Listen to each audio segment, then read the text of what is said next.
Bir sokak kedisiyle göz göze geldiğinizde bazen içinizden bir ses, benden bir şey istiyor der ya.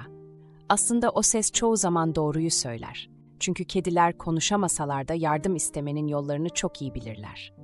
Ama bu sinyalleri anlamak için biraz dikkat, biraz da kalp gerekir. Bir kedinin yardım isteğini anlamak bazen bir miyavda gizlidir, bazen de sadece sessiz bir bakışta. Peki sokak kedileri gerçekten bizden nasıl yardım ister? Onların kullandığı sessiz ama derin dili gelin birlikte çözelim. Kediler doğaları gereği gururlu canlılardır. Yardım isterken bile bunu doğrudan yapmazlar. Ama dikkatli bir göz, onların davranışlarındaki küçük detaylardan bunu anlayabilir. Örneğin, bir kedi size uzaktan bakıyor ama gözünü sizden ayırmıyorsa, kaşlarınızın hizasında yavaşça gözlerini kırpıyorsa, bu bir güven sinyalidir. Ben senden korkmuyorum, yaklaşabilirim demektir. Bir sokak kedisi size güvenmeye başladıysa, bu aslında dolaylı bir yardım çağrısıdır. Bana zarar vermeyeceğini hissediyorum, seninle iletişim kurmak istiyorum der. Bir diğer önemli sinyal, mesafe oyunu. Kedi size doğru birkaç adım atar, sonra durur. Hemen ardından belki biraz geri çekilir ama tamamen uzaklaşmaz. Bu bir testtir, sizi ölçüyordur. Yani yaklaşırsam bana iyi davranacak mısın diye sorar aslında. Eğer siz ani hareketler yapmaz, onun hızına saygı gösterirseniz kedi yavaş yavaş yaklaşır.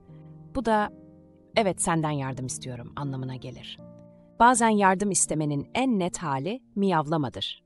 Ama her miyavlama aynı değildir. Açlık, korku, yalnızlık ya da hastalık. Her biri farklı bir tonda duyulur.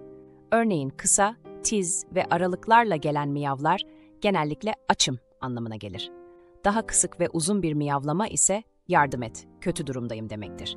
Bazı kediler ise ses çıkarmadan sadece ağzını açıp sessiz miyav yaparlar. Bu genellikle halsizlik veya güven arayışının bir göstergesidir. Kediler bazen yardım istemek için fiziksel sinyaller de gönderirler. Bir kedi topallıyorsa ama siz ona yaklaştığınızda kaçmıyorsa bu açık bir çağrıdır. Yardım et ama nazik ol der gibidir. Aynı şekilde kirli, kabarık tüylerle bir köşede duran ve hareket etmeyen bir kedi de sessiz bir yardım çığlığı atıyor olabilir. O kedinin beden dili genellikle düşük enerjilidir. Gözleri kısılmıştır. Bazen de vücudunu küçültmeye çalışır. Çünkü korkuyla karışık bir beklenti içindedir. Bazı kediler yardım istemek için evlerin, dükkanların kapısına gelir. Kısa bir miyav, sonra bekleme. Sizle göz teması kurar, belki patisini kapıya uzatır. Bu davranış, beni fark et anlamına gelir. Bazen yalnızca sıcak bir yer, bazen de bir kap su istemektedir. Ama bazen de yalnızca bir insanın varlığını, kediler insan yüzlerini tanıyabilir. Eğer bir kedi sizi daha önce gördüyse ve sizden kötü bir şey gelmediğini hatırlıyorsa, o hafızayla tekrar yaklaşır. Bir gün sokakta size miyavlayan o kediyi, ertesi gün aynı yerde yeniden görebilirsiniz. Bu bir tesadüf değildir. O size güvenmeye başlamıştır. Ve artık yardım edebilecek insan olarak sizi seçmiştir.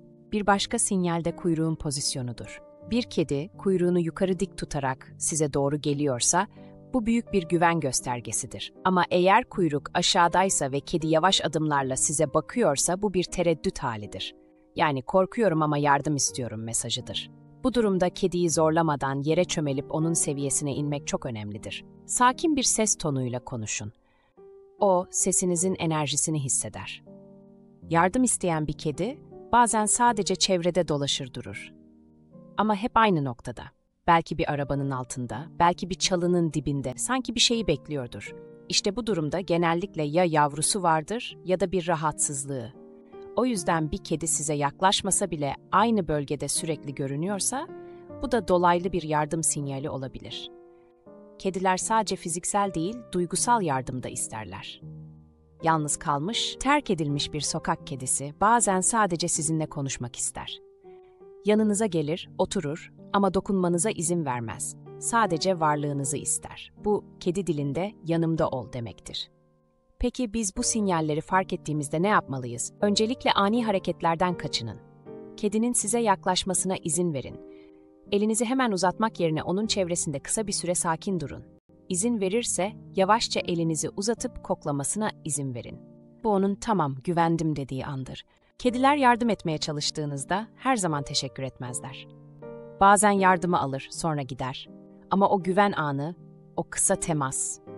İşte orada bir bağ kurulur ve bu bağ kedi dünyasında en değerli şeydir. Sokak kedileri hayatta kalmak için her gün bir savaş verir.